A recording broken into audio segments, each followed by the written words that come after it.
Well, first of all, Dr. Healy, I'd like to thank you for making the trek across town over here to the interview site. Delighted It's to not be an here. easy task, but where were you born and raised?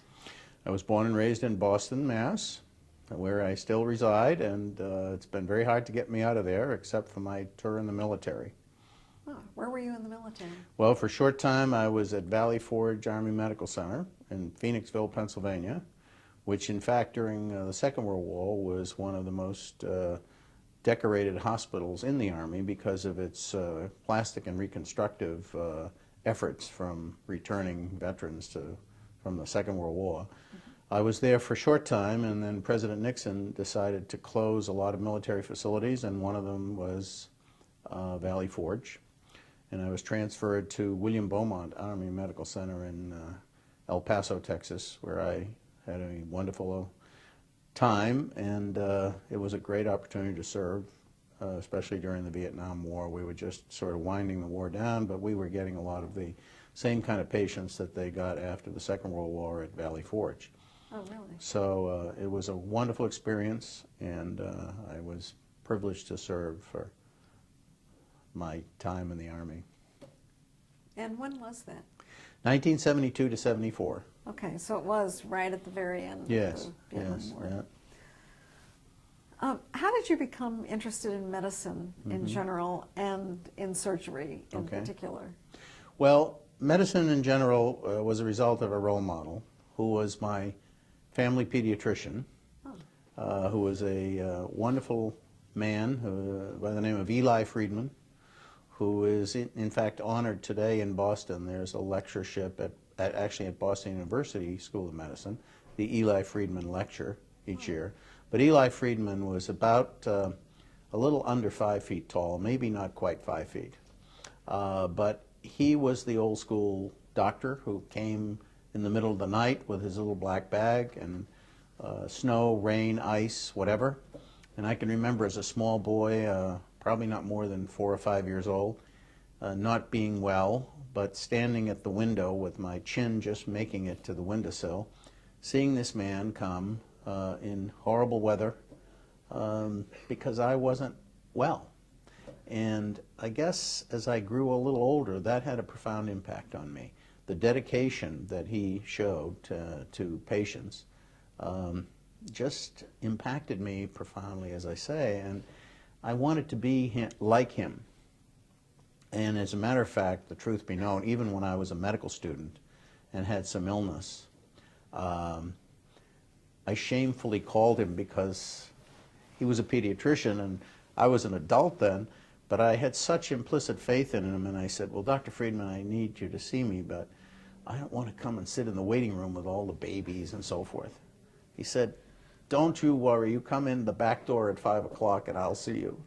So even after I was an adult, I had such implicit trust. And I guess that's an important word for the doctor-patient relationship, trust. And then surgery, I guess, I knew I wanted to be a doctor from the time I was a small child. So I didn't have to struggle with a career decision. The only thing was, what kind of doctor do you want to be? And I always enjoyed working with my hands, making things. So it seemed that surgery would be maybe the way to go. And I knew some surgeons as a young man growing up. I had a couple of friends whose dads were surgeons. And so I guess chatting with them, and it seemed the right thing. So I ended up being a surgeon. Thank you. What attracted you to otolaryngology? Okay. Well, And it's actually not you're a pediatric otolaryngologist, right. Yeah. It's actually an interesting story because I didn't start out going in that direction. I started out in surgery going in a different direction. I was going to be a cardiothoracic surgeon. But I guess I was impacted by the fact that, how should I say this? Some of the cardiothoracic surgeons that I interacted with were not nice people. At times unprofessional. Sort of the world revolved around them. everyone was sort of expected to serve all their needs all the time, including the trainees. And I began to realize that this was a culture that was not one I wanted to enter. Meanwhile, I would watch this other department. The residents were always happy. The chief was such a lovely man. He was wonderful with patients. I'd see him in the recovery room or in the pre-op area. Patients loved him. He was kind and thoughtful and gentle. So I went and talked to the residents in that specialty, which was otolaryngology, head and neck surgery, and I said, gee, you guys seem happy. And they would do very large operations one day, cancer operations on the neck and face and whatever, and the next day they'd be doing microsurgery of the ear, and it kind of got fascinated with it. So in the middle of the road, I switched directions. And I guess you'd say it was negative role modeling that impacted me, and I moved to an area where I had a very positive role model. And so role modeling throughout my life was very important. It's what got me to be a doctor to begin with. It's what got me to the specialty I've spent my career in. And I think role modeling is a very important piece of being a doctor and encouraging young people to enter medicine. Thank you. How did you decide to pursue the fellowship in The college? the American College of Surgeons? That's a great question. I knew early on that I wanted to interact with surgeons of all backgrounds and specialties, because surgery is about constantly learning. And I always felt that no matter what type of surgeon you were, there were other surgeons out there in maybe other specialties who could teach you something. And the one organization in surgery that represented the entire spectrum of the House of Surgery was the College of Surgeons. All the other organizations were specialty organizations, the Academy of Orthopedics, Obstetrics and Gynecology, my own Academy of Otolaryngology, head and neck surgery, but they were very specialty focused. And I wanted to, in addition to belonging to my own specialty group, I wanted to interact with members, as I always have called it, the House of Surgery, so that I could, A, learn from them, and B, maybe some point in my life contribute something. So I found the college to be a fascinating group from that standpoint. And of course, it was always the bellwether of achievement in surgery. To be a fellow of the American College of Surgeons was a very important and prestigious thing, and it was an achievement to strive for. So it's probably what got me absolutely motivated to become a fellow of the college. It's a huge honor, I know, and I've asked a few people and I don't know the answer to it. What percentage of surgeons as a whole are in the American College of Surgeons? Well, there's probably roughly about 300,000 surgeons in the country, and it's about 75,000 are members of the college. Okay. So it's by far not 100%. About 45%, and my numbers may be a little off, but about 45% of the membership of the college are general surgeons, and the rest is made up of specialty surgeons. And I think the problem is not so much that people don't understand the prestige, but the economics of medicine and healthcare today require that you can't afford to pay the dues of all these organizations, so you have to pick and choose. And other people have different priorities perhaps than I do. Mm-hmm. And so they say, well, I'd love to be a fellow of the college, but I can't afford to pay dues of that and obstetrics and especially if you're an obstetrician, a specialty society in obstetrics. So I'm just going to stay with my specialty group, and I'd love to be in the college, but I can't afford it. So I think a lot of those issues play into it, and not everyone probably sees it the way I do, but different views are and are important. Right, right. How did you feel upon your acceptance and installation? Well, it was a sort of overwhelming event, because I remember very vividly where I was inducted. I was inducted in Atlantic City, New Jersey, and at that time the college met there. on a rotating basis. It was a big deal. And to be in the room at the convocation with all these icons of surgery that I had read their textbooks and sort of held in awe and reverence, it was a very special moment, because it was like you were joining a group of, unusually gifted and talented people. And it was a privilege and an honor to, be there. Now, I'm not sure, maybe the members joining today have a different view, but that's how I felt on that day. And I know you've been active in the college since you became a fellow. What were your major activities in the college prior to becoming president? Okay. Well, first of all, I started out being active in my local state chapter, the Massachusetts chapter of the College of Surgeons. And probably at the time that I was active, I was really the only otolaryngologist that had any major interaction. And I always valued going to the meetings and meeting colleagues, as I say, most of whom were general surgeons. So suddenly one day, I guess because they didn't have anyone else, they said, "How would you like to be the treasurer of the chapter?" I said, "Oh, great. What do I have to do?" "Well, you keep the books and you send out the dues notices and so forth." So I became the treasurer. And I guess by virtue of service time and being the treasurer, I eventually ended up becoming the president of the state chapter. And I think the only otolaryngologist up to that point to become president, and I think since that time there hasn't been one either. And probably because in our state, the organization is primarily made up of general surgeons, and it doesn't have a lot of interaction with the specialties.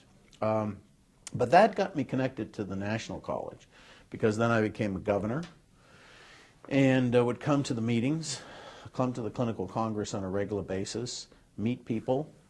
And I was privileged to meet Dr. Paul Ebert at one point, who was at the time the executive director of the college when I was serving as a governor. A phenomenally gifted and unusual man, and made everyone who met him feel special. And Paul took an interest in me, and he would spend time in the hallways of the meetings chatting with me, "How are you doing?" and so forth. And "We need to get you on this committee or that committee." So I was on various committees of the Board of Governors. And next thing I know, they say, "Well, we're going to have a regent from your specialty. What about, do you have any interest in joining the Board of Regents?" I said, "Well, of course. I mean, that's the major governing body of the college. It would be an honor and a privilege." So I became a regent. I was on the Honors Committee of the Board of Regents, the Member Services Committee. I chaired the Central Judiciary Committee of the college, which is a committee of the Board of Regents, which unfortunately some of our minority, small percentage of our colleagues, as they say, go off the reservation and do some things they shouldn't do. And the college has to either exercise discipline or, take the ultimate step of asking them to leave fellowship and be expelled for their actions. And I chaired that committee for, I think, 4 years. And then I became vice chair of the Board of Regents, finally chair, and then president. So I've had a long, wonderful history of interacting with all these different colleagues for various reasons, and hopefully have contributed some small thing to making it a better place. Which of your tasks or assignments was the most interesting? The Central Judiciary Committee. Well, I bet it was. It gave me an opportunity to see some of the behavior issues that I actually alluded to in my presidential address. It gave me a sense that maybe we could do a better job in preparing people for this profession. It gave me the sense that we needed to impress upon people the responsibility that came with being a fellow of the American College of Surgeons. And so I guess that job was a very valuable learning experience for me, and also allowed me to maybe be a little more compassionate seeing these poor people that have substance abuse issues and get themselves into difficulty and don't know how to get help and so forth and so on. So I guess that was probably the most interesting, but certainly the most valuable learning opportunity for me in the college. Yeah, I bet it was. You noted in your presidential address that you were the first otolaryngologist to be president of the college. Do you have any idea why in 100 years there was no other otolaryngologist as president? Well, I'm sure there were a lot of qualified people that could have done a wonderful job as president, so I'm not going to say that, I was the only one that came along that seemed like, they could do the job. But the reality is, I think that the organization was very heavily weighted toward general surgery for a long time, and I don't think anyone would argue with that. So if you look at the history of the presidents of this college, for a long time they were general surgeons. I think somewhere along the line, probably in the past 25 years, and maybe a little longer, but roughly 25 or 30 years, the reality struck that we need to signal the specialties that we appreciate what they're doing and perhaps bring some of their members in leadership roles to at the college. And so I think we had a urologist, we had a neurosurgeon, and thoracic surgeon, etc. I'm probably orthopedics. I don't think I've ever had an ophthalmologist. So I guess the reality is that it was not thought to be important in the past, or maybe there just weren't enough people interested in the specialties to rise through the ranks and be considered. But I was fortunate enough to be there and have the opportunity given to me, so I'm very proud of that. Thank you. And hopefully there'll be more in the future. Oh, surely there will be. In promoting the theme of your presidency, competency, safety, and quality, you assume the fundamental competencies of skill and knowledge. You continued, though, in your address to cite the importance of interpersonal skills and communication to the successful practice of safe, quality, and effective surgery.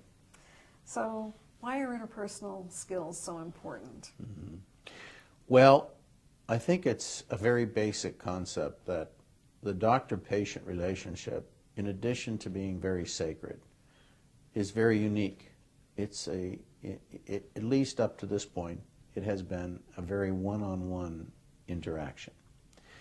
And I think that the doctor needs to connect with the patient. And in the world that we live in today of hip-held devices and messaging units on handheld smartphones and so forth, you begin to lose the ability to look at someone eye to eye, or actually stand there and put your hand on their shoulder when you have to tell them they have a very serious disease.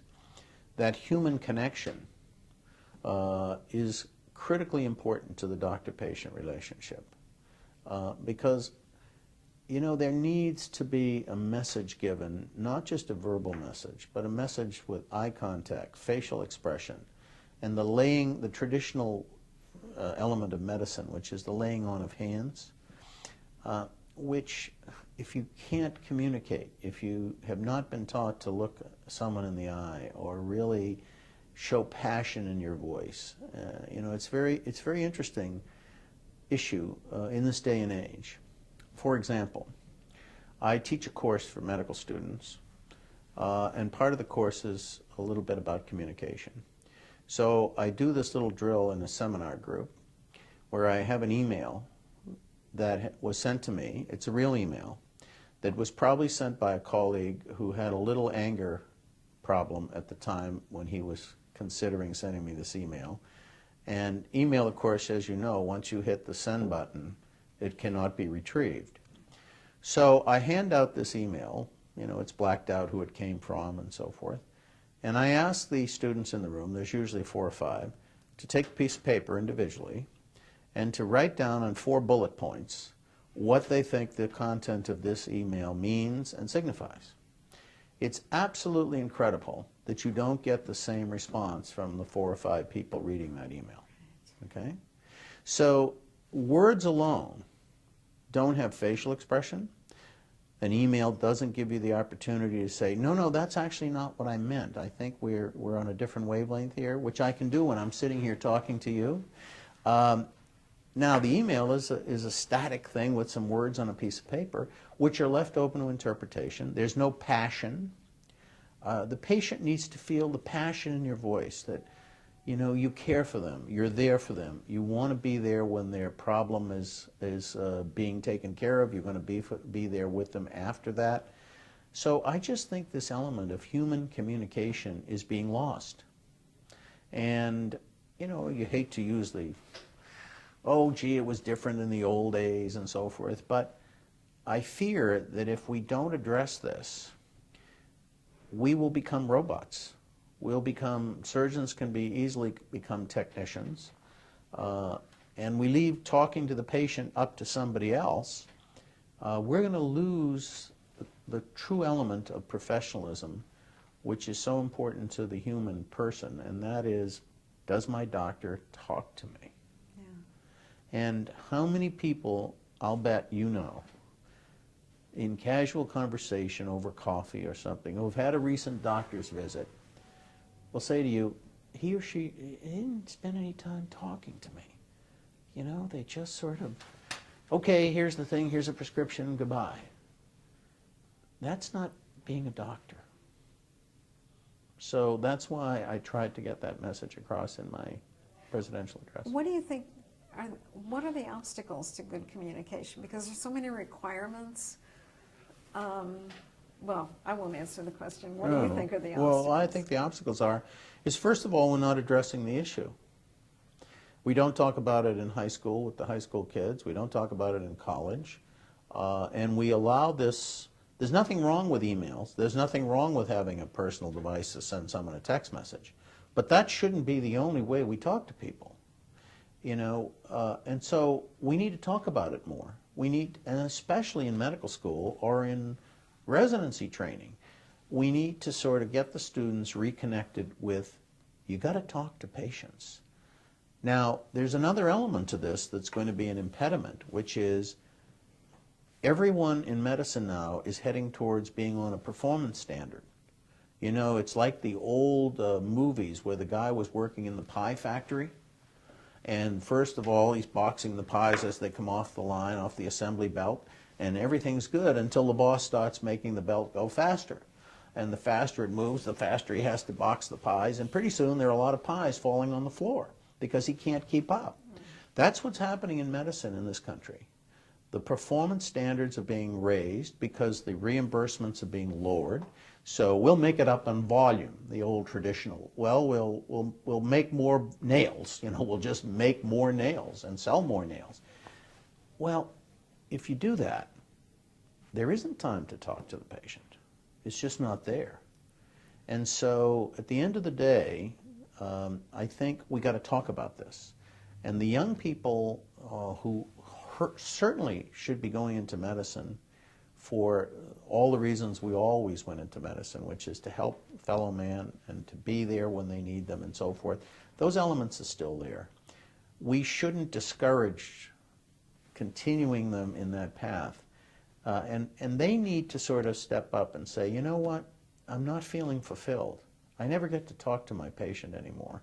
I'm so busy, I leave it to somebody else. We have all these people now in healthcare called physician extenders or, healthcare providers. That's the new buzz term.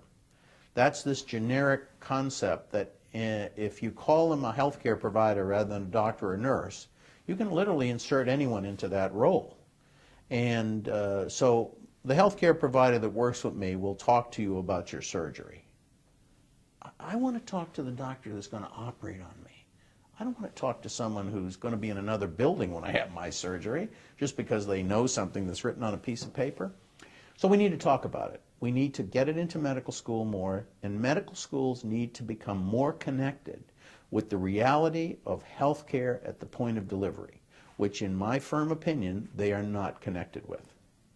There's this 4 years, and then they pass their graduates on to a residency training program with which they have no connection. They don't ask for any feedback. Are we teaching the right things?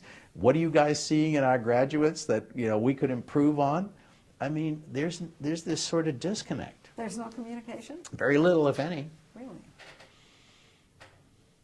It is a problem. Just as an aside, tell you, I was invited, and I won't name the organization, but a very famous organization invited me to be part of a day of discussion of medical school curriculum in the 21st century. So I go, and I was actually going to be the last speaker of the day, and one of my interests is in simulation.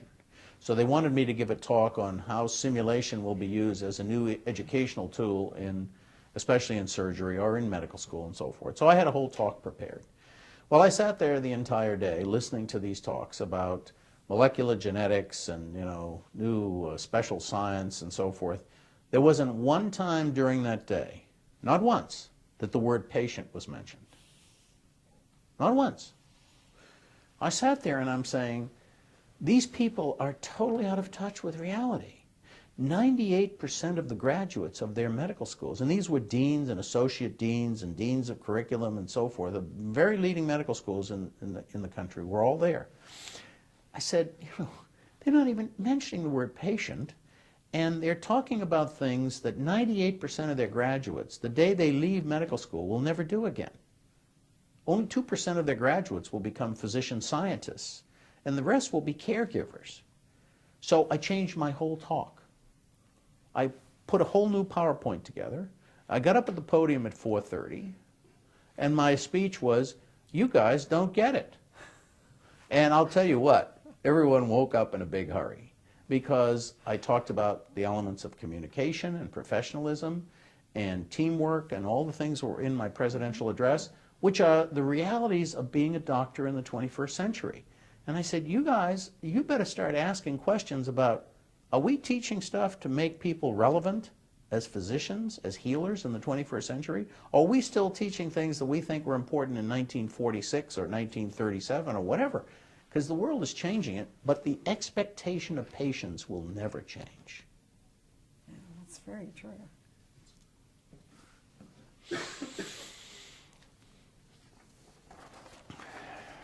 I know, I just have to say this one aside, with automation in the doctor's office now, often the patient will be sitting where you are and the doctor's like this. This is a startling thing. I went to see probably the most well-known and famous doctor in the specialty, and I won't name the specialty, in Boston because I had a particular medical problem. I never tell people I'm a doctor when I go into their office. I'm just Mr. Healy. Because I want to see how they treat people that are just patients, not special doctors or friends of doctors or whatever. So this guy, first of all, I went into his office. He was very cold. He says, have a seat. He proceeds to swivel in his chair and face the credenza for the following 25 minutes, where he took the most in-depth medical history man could ever conceive of. He then, while still seated with his back to me, pointed to an examining table and said, have a seat up on that table. He proceeded to do about a 15-second, and I'm not exaggerating, physical exam. Said, speak to my nurse, and she will tell you, I'm going to give you 3 medications, and the nurse will explain to you how these work, and I'll see you in 3 months. So I said, excuse me, doctor, but you forgot something. He said, what's that? I said, you haven't told me what's wrong with me. Well, he said, you have asthma. I said, yeah, I knew that when I came here. But I expect a little more than just knowing what I knew when I walked in the door. I said, you've done a very good job documenting the electronic medical record, but you haven't done a very good job talking to me, the patient. Well, time constraints are such, and he gives me this speech, and so I leave. And the nurse said, we'll see you in 3 months. I said, no, I shall not be back. So I proceed now to use that vent when I talk to medical students. And I wrote this man, I then went back and penned on my stationery a 2-page letter to him about the meaning of being a professional and communicating with his patients. And he called me and said, you know, what you sent me has been an immense wake-up call for me. He said, I never realized how cold I was being to people. And I've turned my desk around. I've put the computer, I have to use the electronic medical record, but now I'm facing the patients and I make eye contact. And he said, you know, I want to thank you. You're probably not going to come back to me, but I want to thank you because you kind of gave me a wake-up call that I needed. And I felt good about that, you know, but I've been personally experienced what you just described. It's not good. No, it's terrible. I didn't go back to that position. Yes, of course. Either. So yes, of course. It's very important.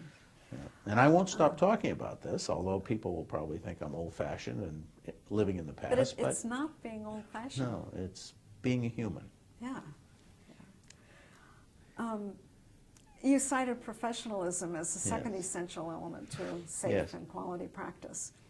How has the bottom line, quotes, mentality affected professionalism? How's the power of the insurance provider changed over the years? Okay, well, there's a lot of issues in that question. So let me just dissect it a little bit. Professionalism, I think, involves a lot of elements of conduct, some of which we talked about communication. But one of the fears I have is we're taking professionalism out of the profession. And what we're seeing is a lot of aberrant behavior emerging that maybe we should have been on the lookout for long before people became doctors, or at least while they were in medical school. So the idea of abusive behavior, yelling and screaming when you don't get your way, becoming a prima donna and, you know, abusing people verbally and physically. This is on the rise in American medicine. There's good documentation that says we have a problem. And I think the stress of the system is one element. There's no question people are very stressed. People forget doctors are people too. We have families. We have kids that we have to educate. We have family members who have mental illness or substance abuse. We have all the same problems that someone who's a lawyer or an accountant or an interview person for CBS News, or, you know, we're humans first and doctors second. And so we're going to have all the same problems everyone else has. But we're not supposed to worry about those. Well, we do worry about them, and they impact the practice. And when you add that stress onto how am I going to meet the tuition payments, and once again the insurance companies are cutting reimbursements, and I'm expected to see 30 more patients a week than I saw last year, you can understand why some people act out and become angry and so forth. However, I think medical schools, and as you can see today, I'm putting a lot of burden on medical schools because I think they need to change.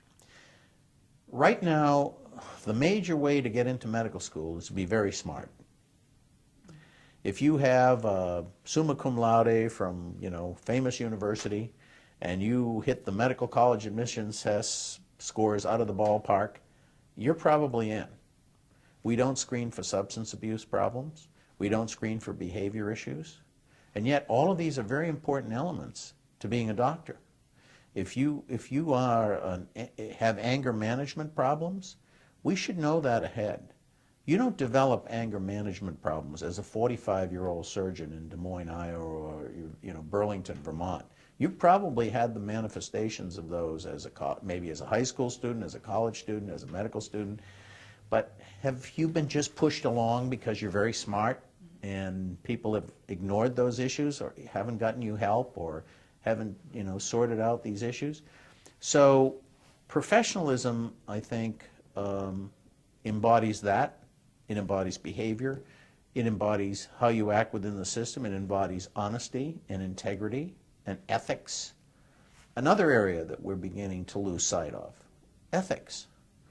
You know, this profession has always been profoundly grounded in ethics. We don't talk about it enough. Now, we have a Connolly lecture on ethics here at the college, which Dr. John Connolly, who actually was an otolaryngologist, I might add, endowed, because to Dr. Connolly, ethics was a very important piece of practice and of professionalism. So I think we should revisit those issues to keep them on the forefront and the front burner and talk about them and help people who have behavior issues, help people who have substance abuse problems, etc. I think all too often we ignore them or we look the other way. And it's not just in medicine, it's in all professions. Some person has a drinking problem, the easiest thing to do is ignore it. You know, Joe drinks a lot after work. Well, instead of trying to get Joe some help, the easy thing to do is just look the other way. So I think professionalism is something we need to put back on the front burner, and I'm happy to say the college is addressing some of these issues and does talk about them. So it's, but it's important that we keep professionalism in the profession. And just in practicing a high-quality medicine in general, how is the insurance industry affected that, or has it? Oh, of course. Yeah. Well, you know, health insurance was started by doctors.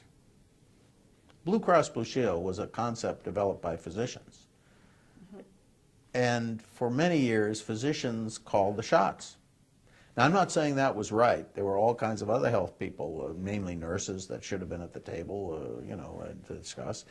And, you know, we have issues of ego and all that, which is a whole other discussion. But doctors had the idea, long before anyone else, that it would be helpful to have patients be insured. What people forget historically is there was an immense amount of free care given away in this country that no one ever questioned. Prior to Medicare in 1965, Medicare and Medicaid, when the sort of Great Society agenda of Lyndon Johnson came on board, prior to that, every doctor I ever knew felt an obligation to take care of poor people. And so when I was a trainee at the Boston City Hospital, I cannot tell you the number of famous surgeons that would come in and give their time free, never charged anyone, devoted, so forth and so on. Then along came this new law that said everyone had to have a doctor, quote unquote, responsible for their care. And by the way, doctor, once you're responsible, you can be sued if something goes wrong.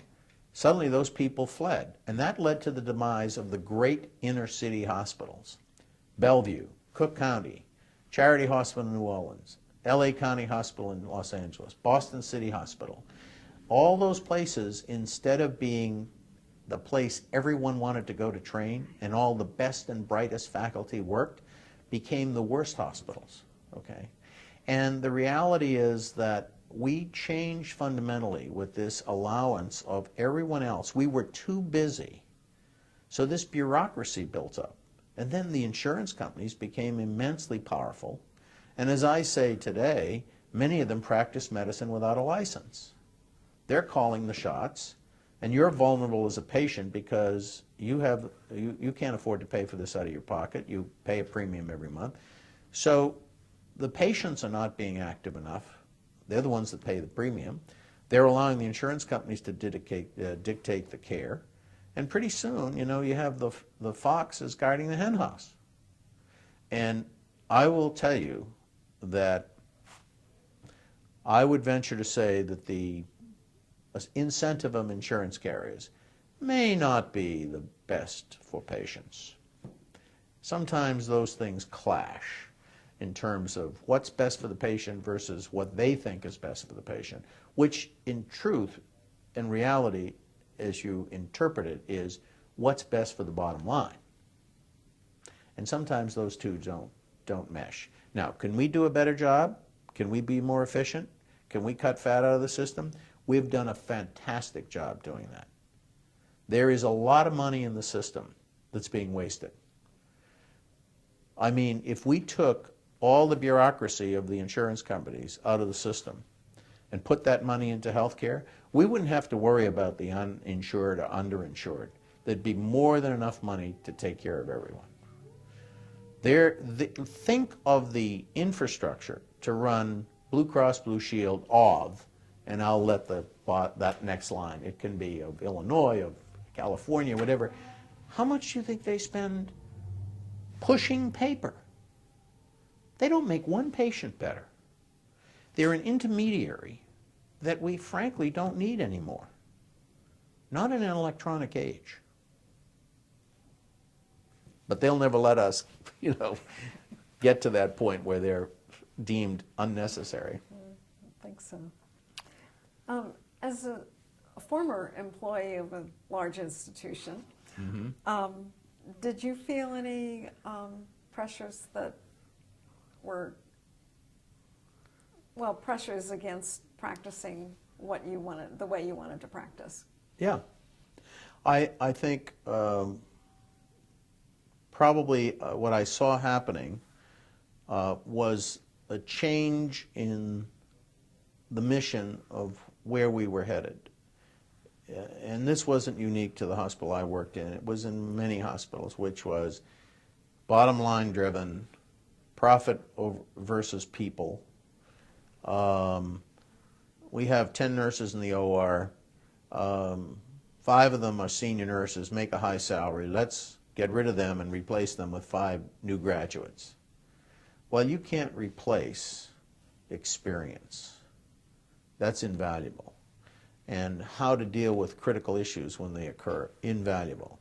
So what I saw toward the end of my career was a change in attitude where hospitals were becoming big businesses. They are big businesses. They make many of them make untold profits. And to pay CEOs of hospitals $2 and $3 million a year and then call yourself a not-for-profit institution? And most of these people don't take care of a single patient. They're sitting in a room, pushing papers around and organizing meetings. I mean, hospitals ran very well in the old days with some guy with a green eye shade, the head of nursing, the head of medicine, the head of surgery, and the rest was history. Now we have this massive infrastructure. They're like insurance companies. They criticize insurance companies, but walk through a hospital. Take a look at the billing department. Take a look at HR. Take a look at all. I mean, it's massive. Do we need this? So I saw it toward the end of my career that this was going in a direction that I had 2 choices. I could get a lot of hyperacidity and, fight and battle all the time and be the odd guy out. Or I could, like many of my colleagues, just capitulate. They love guys that just capitulate. Go along to get along, fine. If that's what you want to do, we'll do it. I couldn't be that kind of leader. So it was good. I left at the right time, let's put it that way. Have you left medicine completely No, then? not at all. What do you do? Well, first of all, I work a little time each week at the Institute for Healthcare Improvement in Cambridge, Massachusetts. That's an organization started by Donald Berwick, which really promotes quality, safe care, and efficiency, cost-efficient medicine. I'm sort of the in-house surgeon in that organization, and it's been a thrill to work there and see so many dedicated people that care about these issues that I care about. I actually am a member of the Massachusetts Board of Registration in Medicine. I'm the vice chairman of the board, so we license and discipline doctors in the state, and that's rewarding. That's a voluntary activity, but it's a rewarding one. And then I still teach. I have a special teaching clinic at the Massachusetts Eye and Ear Infirmary 1 day a month, where I have an opportunity to spend with residents and medical students, and we see a limited number of patients, and I teach them about these elements that I've talked about. How do you sit in front of someone and look them in the eye and take a good history and listen to what they have to say? Become a good listener, doctor. Osler said if you listen to the patient, they'll give you the diagnosis 70% of the time. But we don't listen enough. It's like also when you take your car in. The mechanic doesn't want to listen anymore. Yeah, I hear a noise in the back. Yeah, we'll check it out. That's the way doctors are becoming. And so I spend the time teaching. We have a really wonderful opportunity with these young doctors. We only schedule 4 patients in the afternoon, so we can have plenty of time to talk and show them how to examine someone, show them how to discuss a complicated issue with a family, show them how to get consent for surgery that doesn't frighten people. No one has any time to do this with the trainees anymore, so they love it. And then finally, I have a small consulting business because I am adamantly opposed to the sort of demise of private medical care. I think if we allow the private practice of medicine to fade away in America, patients will pay a terrible price, and we as a profession will pay a terrible price. Because if every doctor becomes an employee of a hospital or a hospital system or some big group, pretty soon medicine becomes a job, and you become a shift worker. You work Monday and Wednesday from 8 to 4, and you know, after that the patient's not your problem. It's somebody else's who's on the night shift. That's not where we should be headed, and I don't think it's healthy. Now, if everyone becomes one of those, I think we got a big problem, and I'm concerned that that's heading that way. So I have a little consulting organization that I put together to help doctors who want to stay in private practice become more efficient, run their offices better, be able to deal with all the 21st century issues, and perhaps help them organize little structures where other surgeons can join them, and they can still remain independent and not be pushed around by some corporate entity that's only interested in making money and using them as a tool. Mm-hmm. So that's what I'm doing in my spare time. Great, thank you. Let's see, going back to your presidential address, your third essential element was the ability to work effectively within systems, and you cited teamwork required to treat one multiple trauma case. What kind of training and personal qualities, I think this is an extension of what you've been saying, but can you talk about the training and personal qualities that a surgeon needs to be a successful team member?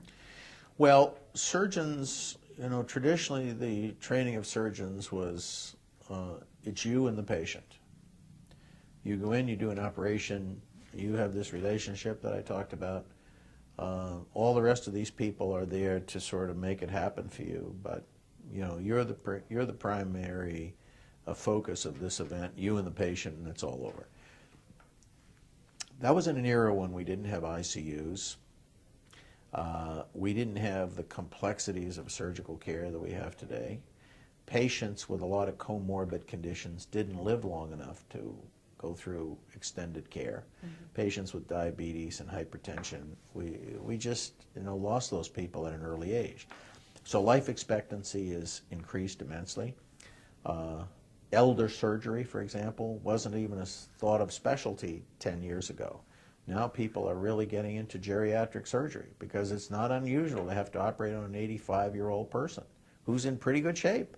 Okay, but those people have other issues of dementia when they're in isolated situations and so forth. So surgeons now have to call upon other people to help them with these complex issues that perhaps in prior generations either didn't exist or were overlooked. So, for example, you put a patient in the intensive care unit. That patient has you, the surgeon. Now there's an intensivist that works all the time, 24/7 in the ICU. You have nurses, 3 different shifts, all different caregivers, pulmonologists. I mean, patient may have a lung problem, they have a pulmonologist, maybe they're diabetic, they have an endocrinologist. Pretty soon there's this whole group of people interacting with the patient, and if we're not careful, it becomes what I like to call a medical stew. That's where everybody throws an opinion in the pot, stirs it up, and then the patient or the family has to make sense out of it. So if you're going to be the surgeon, in my opinion, you should become the team leader. You should be there to organize the structure of, you know, what's happening to my patient, who's in charge. I want to be the leader of this high-performance team, and I think I mentioned that in my presidential address. Because if all you're going to be is a technician, you're not going to be around in 10 years. Just look at robotic surgery, for example. It will not be long if all you are is a technician and you're not interested in being a member of this team and coordinating care and talking to patients. Pretty soon we'll be able to put a software package into a robot to do the operation you do, doctor. Okay? It's not going to be long. It's not a stretch. We'll feed a lot of information into the computer, the results of your CAT scan, the results of this, results of that, results of whatever. Feed it in, it'll design the operation, he'll figure out what needs to be removed, and then some technician who never went to medical school will sit at a console and run this robot, which will do your surgery. Now, if you've had no relationship with the patients, and all you have been interested in is doing 5,000 operations a month, and being in the operating room from 10 o'clock at, 7 o'clock in the morning till 10 o'clock at night, and not talking to people, and not being involved in this team, you're in trouble as a surgeon. And I think surgeons are beginning to start to sort of see, there's more to this than just this technical operation. I better get more engaged. So I think this has been a foreign concept to us, teamwork. But we have, the 6 competencies now that are promoted through from medical school through your entire practice. One is called systems-based practice. Well, that's nothing more than learning how to work in a team, a system. And I think we need to be more vigilant about training people to do this effectively, giving them leadership skills, teaching them how to be good listeners and good communicators, and all the elements that it takes to become a good leader, because leading a team is very critical if you're going to be a successful surgeon, in my opinion. What do you think of the new Affordable Care Act, or Obamacare as it's called? Okay. Well, first of all, I think it has very little to do with care. It's an insurance plan. And when Barack Obama was elected president in 2008 and talked about health care reform, I was very encouraged, because I thought it was an opportunity to totally restructure a system that really was designed as a result of something Theodore Roosevelt did in the early 1900s, which led to what was called the Flexner Report.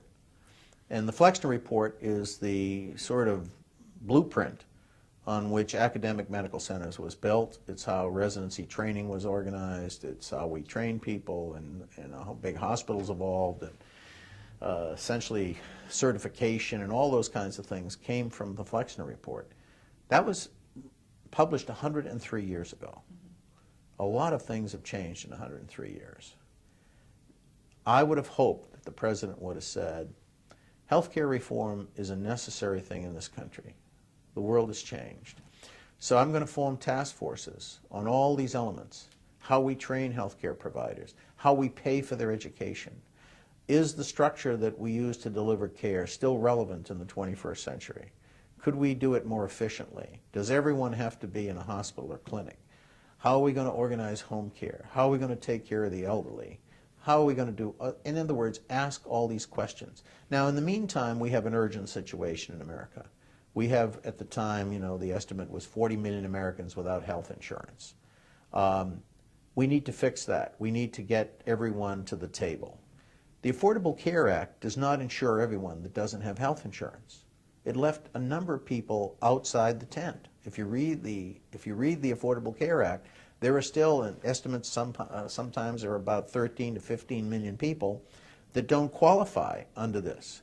So it didn't even accomplish what the president said it was going to accomplish, which get insurance for everyone. I liken this thing to buying a ticket at Union Station here in Washington on a train that actually never leaves the station. Oh, I have a ticket, but I can't get on the train because it didn't leave the station. No one has addressed the issue of workforce. We got to have people out there. Just because you have an insurance card doesn't mean you're going to be able to get in to see someone. I have friends in Boston who have very good insurance. They can't get appointments when their doctor retires. Doctors aren't taking new patients. They're overworked. They wait long times to get appointments with specialists like dermatologists. In Boston, in many cases, you can wait 6 months to see a dermatologist. Now, this is one of the medical mecca cities of the world. We haven't addressed workforce. Who's going to see all these newly insured patients and ensure that they're going to have good care and quality care? So my disappointment with the Affordable Care Act is that it's 2,000 odd pages of an insurance program. And on October 1st, 2013, it went into action. Did you see what happened? Mm-hmm. Yeah. These people had more than a year to prepare for this, maybe longer. They couldn't even deal with the first day effectively. And now they're going to tell us how to run healthcare in America? Something's wrong here. When the president designed the Affordable Care Act, to my knowledge, there wasn't a single member of the American College of Surgeons from the college itself who was asked to come to the table to plan this. The Executive Committee of the American Medical Association voted to approve it. I think they had thousands of members resign after that because the rank and file were violently opposed not to health care reform, not to the principles of taking care of the under and uninsured. Doctors all agree that we have to deal with that. But bring the doctors and nurses to the table and say, folks, help us design the best system we can for the people of this country. Wasn't done. How would you deal with it? Okay. Well, first of all, if I were in Mr. Obama's case, I would have done what Roosevelt did. I would have recommissioned the Flexner Report. I would have said, we need to study this immediately. Not have a bunch of bureaucrats in Washington who've never taken care of a sick person design a healthcare system. That's like having someone build an airplane who works in a candy factory. I mean, hello? This is ludicrous. And yet your healthcare and my healthcare is going to be determined by people who don't have anything to do with healthcare. So first of all, get all the players to the table. Now we have an Institute of Medicine here. Give them the task of, you guys study this, report back to us. These are the priorities. We want to get everybody insured. We want to get them access. We want to have good number of care providers to be there, well trained to take care of them. What are the shortages? How do we address it? Should people have to spend their life savings to become a doctor? Should students graduating from medical school in the United States have $300,000 to $400,000 in debt when they walk out the door? I mean, that's absurd. That doesn't happen anywhere else in the world. It doesn't need to happen here if we had a structured and planned attack on the problem. So let's get the professionals to the table and say, help me solve this. How do we pay? How should we pay? What kind of payment system should we have? For example, I'd be very much in favor of a single-payer system as long as the government didn't run it. Because if the government runs it, politicians can get their hands on it. And if you happen to be a powerful politician, for example, and I have nothing against Mr. Kennedy, but Mr. Kennedy was a very powerful politician from our state of Massachusetts. And he was extremely powerful in the healthcare world. I can envision if we had a single-payer system run by the government, the people in hospitals in Massachusetts would have probably done very well. Whereas the people in hospitals in some other state that didn't have the power of Kennedy in the healthcare agenda might not have done as well. That's not fair. So who could? So you'd set up a system much like the Federal Reserve banks. You'd have a hands-off group that would have some accountability to the president. The president could have the power to appoint the chair of this group. And then you'd ask a conglomerate of people from industry, the private sector, medicine, nursing, to nominate people to serve on these boards. And you'd have regional healthcare boards like the Federal Reserve Bank does. For example, healthcare in rural Maine is not the same as healthcare in Southern California. There are different issues. We have language differences. We have cultural differences. So one size doesn't necessarily fit all. In a country like this, where we really promote the concept of a melting pot, we got to account for those things. The costs are different. The cost of delivering care in New York City is very different than the cost of delivering care in rural Vermont, et cetera. So there's a way to do it. We could design a cost structure and a payment system that would be fair, would be well thought out. You're telling me that I can go to the Toyota Motor Car Company, and they can tell me to the penny what it costs to build a Toyota Corolla, and no one can tell me what it exactly costs to take out a gallbladder? I mean, this is absurd. So we could do, if the right people were put to work, but what we're doing is we're patchworking a broken system. The Affordable Care Act says the system we have in place is pretty good, but we're going to try to take care of these other people that don't have access to the system. They're either students or poor people that don't have insurance or whatever. We're going to help them out, and we're going to give them an insurance card. Excuse me? That's going to solve all the problems? I don't think so, Mr. President. I hope the President was well-intentioned. I fear that the insurance companies have made out extremely well under the Affordable Care Act. This is a whole new line of business that they didn't have before. So they don't lose either way. Is that right? No one has addressed the issue of untold profits made by these people. And the last thing I'm going to say is the requirement for the electronic medical record. I'm asking a very serious question here. Have you ever heard discussed in the discussion of healthcare in America and the cost of healthcare in America, how much it's costing to put the electronic medical record into existence? It's the one elephant in the room that no one has talked about. The cost of doing that in this country is mind-boggling. I understand Kaiser Permanente, it cost them for 33 hospitals $4 billion to put in a system. And if I'm a Kaiser patient and I happen to be in Washington, D.C. tonight, and they take me to the Washington Hospital Center, they can't access my record from Kaiser Permanente. So we are putting into place a system in America where if I happen to be, I have an electronic medical record in Boston. If I get sick this afternoon in Washington, D.C., none of my record can be accessed. And why? Because no one has decided that that's that important. They're just starting to talk about it. Meanwhile, Epic, Cerner, all these big companies are making billions on this, okay? There's something wrong with that. So if we're going to have the system and we're going to tell the American people it's going to make it safer for you to be ill with electronic medical record because whatever, tell the American people the rest of the story. That, by the way, don't expect if you go to a different city that your record is going to be available. In this day and age, when I can be in Beijing, China, take this little blue card out of my wallet and put it in a wall and get money from my bank in Wellesley, Massachusetts, you're telling me we can't fix this? I'm sorry. The French have done it very well. The French haven't got this problem. French citizens have a card, no matter where they go in France, they can access their record instantly. Really? Yes. So these are the issues that if I were the president, I'd be asking to have addressed.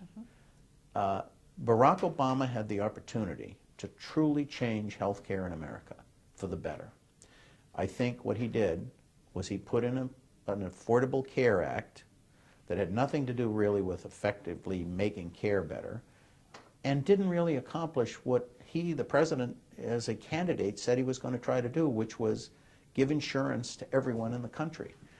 I would wish the president would rethink about how he's handled this, because I think there was a huge opportunity that has been missed. Okay. That's all I'm going to say about Obamacare. Okay. Thank you. Okay. Frank, do you have any questions? Well, yeah, actually, I do. No, We have a few more minutes. I agree with, like 95% of what you said. But weren't there powerful, I mean, these insurance industry, they're a powerful force. They've got a lot of money behind them. It's not just, by proposing like this single payer Federal Reserve system, which, I mean, it's going to put them out of the picture. Right. I mean, they're going to do everything they can, and it's probably did everything they can to prevent that from happening. So let me address that. Yes. When Senator Kennedy was alive, I went to see his chief healthcare aide, who actually was a guy I trained with, and he was a medical resident when I was a surgical resident. And I said, I got this idea about a healthcare payment system for the country. Oh, what's the idea? I said, well, a single payer system, not run by the government, but run something like the Federal Reserve Bank, where they, in all due respect, people like your boss couldn't get their hands on it without a lot of grief. And, we'd have some really stand-up people as the board and so forth and so on. He said, great idea, dead on arrival. Oh. I said, why is it dead on arrival? Insurance industry.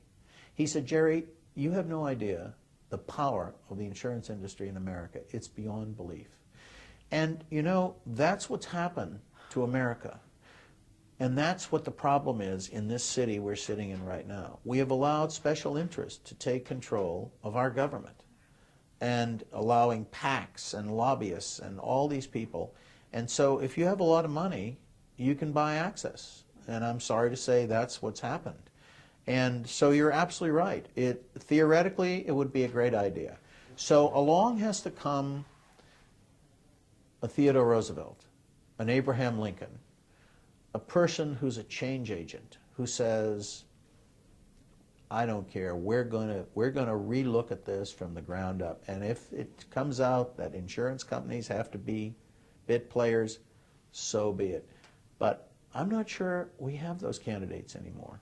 And I hope they come in the future, but I'm not sure I'm going to be around to see them. They'll never get elected. They won't get elected because it takes so much money, and it's kind of sad where we've evolved. So all of this is great, and these are great ideas, but I'm not sure any of this will, well, at least I think they're good ideas. But I think that the problem is that you're not going to see the light of day because they threaten the status quo of very powerful people, and insurance companies are very powerful. Now, if they could be allowed to administrate these things, which is kind of what they do in Medicare. Medicare is actually not run by the government. It's parsed out around, if you look at who runs Medicare in the state you live in, you'll find it's actually an insurance company. It's a carrier. So they contract these, and they have to bid for them, I understand. And so the contractor in North Carolina is very different than the contractor in Massachusetts. It's not a big government-run system that's run out of Washington. It's run by, and maybe it could be done with some oversight to kind of keep them in the loop and make them continue to be happy, but not making the kinds of obscene profits that they're making now. It's obscene. Yeah. And they're making it off my back. Blue Cross and Blue Shield of Massachusetts paid the last couple of executive directors ago, gave them a $14 million golden parachute. That's a not-for-profit organization in our state. I was the only doctor at our hospital that wrote a letter to the newspaper saying I felt this was an obscene abuse of not-for-profit status. And people were afraid, oh, we're going to get our reimbursements cut if they write it. I said, hey, they want to cut my reimbursement? Fine. But I'm not going to be silent on this. This is not right. Not when my patients are paying more for their health insurance premium each month and people are struggling to, pay their insurance premiums to make sure they continue to have access to health care. And some guy's getting a $14 million golden parachute? This is obscene. So someone has to step up, and I'm not sure people are willing to do that. Well, hopefully you found this a little different. Maybe some of the things I had to say were not exactly the same as other people.